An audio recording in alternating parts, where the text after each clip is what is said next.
કૈલાશ માનસરોવરની જે યાત્રા છે ગુજરાતીઓ મોટા ભાગે જતા હોય છે અને એટલે જ પહેલો આંકડો જે આવ્યો હતો 12નો આંકડો આવ્યો હતો કે 12 ગુજરાતીઓ લાપતા છે। આજે આ આંકડો વધીને 23 સુધી પહોંચી ગયો છે। ગુજરાતીઓ નેપાળની તબાહીમાં લાપતા થયા હોય અને એમની સાથે એ કદાચ કંભાગી સાબિત થયા હોય એ પ્રકારની આશંકા સેવાઈ રહી છે, ત્યારે આંકડો 50ને પાર જઈ શકે। 150થી વધારે ગુજરાતીઓ છે જે નેપાળની તબાહીના કારણે ક્યાંક ફસાયા છે, ક્યાંક હેરાન પરેશાન થયા છે, ક્યાંક અટવાયા છે, પણ એમાંથી 23 લોકો અત્યારના સમયે હજુ એમની સાથે સંપર્ક નથી થઈ રહ્યો। પણ આપણે આશા રાખીએ કે જે પણ લાપતા છે આજે નહીં તો કાલે એમની સાથે સંપર્ક થાય। નેપાળની અંદર જળ પ્રલય જોવા મળી રહ્યું છે, લગાતાર મુશ્કેલી વધતી જોવા મળી રહી છે, જે ભયાવહ દ્રશ્યો જોવા મળી રહ્યા છે, જેને લઈને દુનિયાભરમાં ચિંતાનો માહોલ છે। પરંતુ આ બધાની વચ્ચે ગુજરાતીઓના લાપતાનો આંકડો વધી રહ્યો છે। જી હા, 12 થી વધીને હવે 18 અને હવે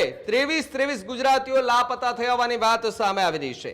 લાપતા 23 ગુજરાતીઓમાં એનઆરજી પણ સામેલ છે, જ્યારે 23 ગુજરાતીઓ સાથે હજુ સુધી કોઈ પણ સંપર્ક નથી થયો।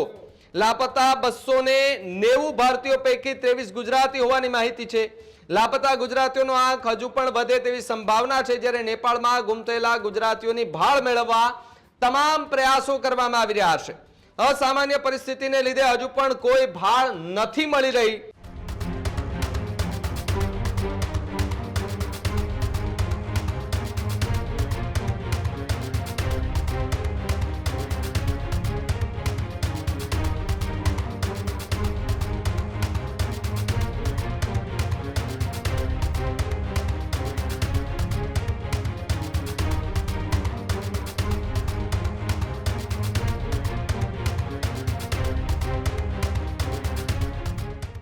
સીઆર પાટીલે કહ્યું કે ગુજરાતીઓનો આંકડો વધી શકે છે।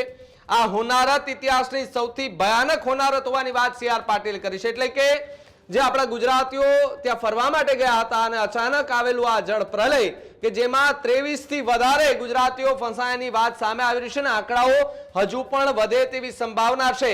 આ તો માત્ર એક આંકડાઓ છે, પરંતુ જેમ જેમ સમય જશે તેમ તેમ આંકડાઓ પણ કદાચ વધી શકે છે, મૃત્યુ આંક પણ કદાચ વધી શકે છે। મુફદ્દલ જોડાયા છે। મુફદ્દલ, જે રીતે નેપાળની અંદર આ હોનારતની સ્થિતિ, આ બધાની વચ્ચે ગુજરાતના કેટલાક લોકો પણ ત્યાં ફસાવાની વાત છે, પરંતુ 20 થી વધારે લોકો એવા છે કે જેમની સાથે હજુ સુધી કોઈ પણ સંપર્ક નથી થયો। તંત્ર પણ ચિંતામાં છે, લગાતાર સરકાર એમના સંપર્કમાં છે, નેપાળની સરકારના પરિવારજનો છે તેમાં પણ એક ચિંતા છે। ભાવિક, જ્યારે આ દુર્ઘટના ઘટી અને પહેલો અહેવાલ જ્યારે ન્યૂઝરૂમે બતાવ્યો હતો ત્યારે જ મેં કહ્યું હતું કે જે લાપતા ભારતીયો છે એમાં મોટી સંખ્યા ગુજરાતીઓની હોઈ શકે છે, કેમ કે કૈલાશ માનસરોવરની જે યાત્રા છે ગુજરાતીઓ મોટા ભાગે જતા હોય છે અને એટલે જ પહેલો આંકડો જે આવ્યો હતો 12નો આંકડો આવ્યો હતો કે 12 ગુજરાતીઓ લાપતા છે। પછી ગઈકાલે જે આંકડો સુધારીને તંત્રએ 18નો કર્યો હતો કે ગુજરાતી અને એનઆરજીસ બંને મળીને આ આંકડો 18નો છે। 18 ગુજરાતીઓ લાપતા છે। આજે આ આંકડો વધીને 23 સુધી પહોંચી ગયો છે।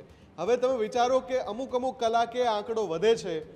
સંભાવના એવી છે, કમનસીબે આ સંભાવના જે છે એ દુઃખદ છે, ચિંતાજનક છે, પણ સંભાવના એવી છે કે આંકડો 50ને પાર જાય। જી હા, ગુજરાતીઓ નેપાળની તબાહીમાં લાપતા થયા હોય અને એમની સાથે એ કદાચ કંભાગી સાબિત થયા હોય એ પ્રકારની આશંકા સેવાઈ રહી છે, ત્યારે આંકડો 50ને પાર જઈ શકે છે। અત્યારે જે નવી યાદી જે તંત્રએ જાહેર કરી છે એમાં વડોદરાના કિન્નરી પટેલ છે, વડોદરાના મિહિર પટેલ છે, આણંદના બિમલ કુમાર પટેલ છે, આણંદના જયમીનાબેન પટેલ છે। આ તમામ લોકો છે જેમની સાથે સંપર્ક નથી થઈ રહ્યો। લગાતાર કોશિશો થઈ રહી છે। આપણે આશા રાખીએ કે એ લોકો સલામત હોય, ક્યાંક કોઈ જગ્યાએ ફસાયા હોય, પણ હજુ સુધી સંપર્કના એમની પાસેના સાધનો છે એ ન હોય, એના કારણે સંપર્ક ન કરી શકતા હોય। આપણે આશા જ રાખી શકીએ છીએ। પણ આ બધા જે નામ આવી રહ્યા છે, અશોકભાઈ ધીરજલાલ કાપડી, જય કોટેચા, રોમા ઈંટવાલા, પરેશભાઈ પટેલ, જ્યોતિબેન પટેલ, મીનાક્ષીબેન રામાણી, આ બધા જ જે છે જેમની સાથે સંપર્ક નથી થઈ રહ્યો। દિનેશભાઈ પ્રાગજીભાઈ પટેલ અમદાવાદથી, આ સિવાય ઉમેશભાઈ ભોગીલાલ પટેલ, આકાંક્ષા ઉમેશ પટેલ, ઈશાન પટેલ, શિલ્પાબેન પટેલ, ભાવિન કુમાર રાવલ ગાંધીનગરથી, આ સિવાય ગાંધીનગરથી અમિતા અમીન, ગાંધીનગરથી તેજલ પટેલ, ગાંધીનગરથી જીતેન્દ્ર પટેલ, આ સિવાય અમરેલીથી ચૌહાણ કાંતા પ્રસાદ બાપુલાલ ગોમતી બાપુ નામથી જે ઓળખાય છે અમરેલીમાં, એ પણ લાપતા છે અત્યારે. આણંદના પદ્માબેન જગદીશભાઈ પટેલનો સંપર્ક પણ નથી થઈ રહ્યો. અત્યારે એક બીજું નામ જે આવી રહ્યું છે બીનાબેન પરીખનું પણ નામ આવી રહ્યું છે.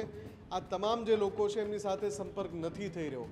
150થી વધારે ગુજરાતીઓ છે જે નેપાળની તબાહીના કારણે ક્યાંક ફસાયા છે, ક્યાંક હેરાન પરેશાન થયા છે, ક્યાંક અટવાયા છે, પણ એમાંથી 23 લોકો અત્યારના સમયે હજુ એમની સાથે સંપર્ક નથી થઈ રહ્યો. આંકડો હજુ પણ વધી શકે છે, કમનસીબે આ આંકડો 50 સુધી જઈ શકે છે.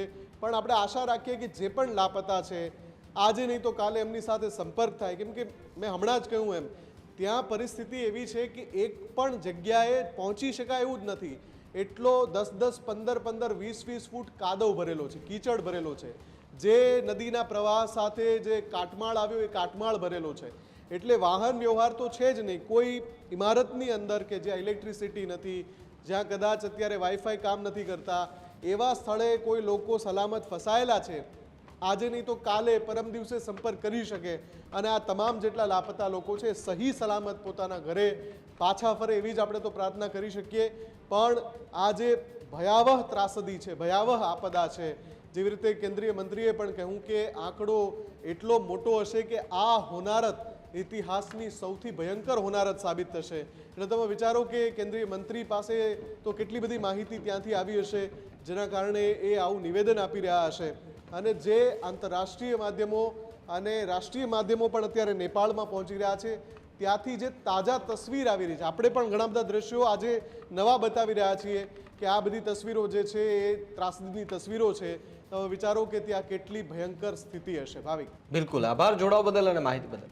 ખેડૂત ભાઈઓ છે ખેતરમાં ડ્રોન ઉડાવતા હોય છે ત્યારે આપણે એક પ્રશ્ન સતાવતો હોય છે કે જે આપણે અત્યાર સુધી જીપીએસ ટેકનોલોજી વાળા ડ્રોન વાપર્યા છે, જેથી કરીને મોબાઈલ ટાવર છે અથવા તો હાઈ ટેન્શન લાઈન પસાર થતી હોય, કોઈ વૃક્ષો હોય, ત્યારે જે જીપીએસ ટેકનોલોજી વાળા ડ્રોન છે એમાં ટકરાય અને ટ્રેસ થાય છે. પણ એગ્રીવન લાવ્યું છે જીએનએસએસ ટેકનોલોજી ડ્રોન, જેથી કરીને એ ડ્રોન છે એ કોઈ જગ્યાએ ટકરાય નહીં, પોતાની રીતે જ ડિસિઝન લે છે અને મૂવ થઈ જાય છે. જેથી કરીને જીએનએસએસ ટેકનોલોજી ડ્રોન છે એ વાપરવાનો આગ્રહ રાખો. આ જ પ્રકારની તમામ અપડેટ જોવા માટે ન્યૂઝરૂમ ગુજરાતને લાઇક, શેર અને સબસ્ક્રાઇબ કરવાનું ભૂલતા નહીં.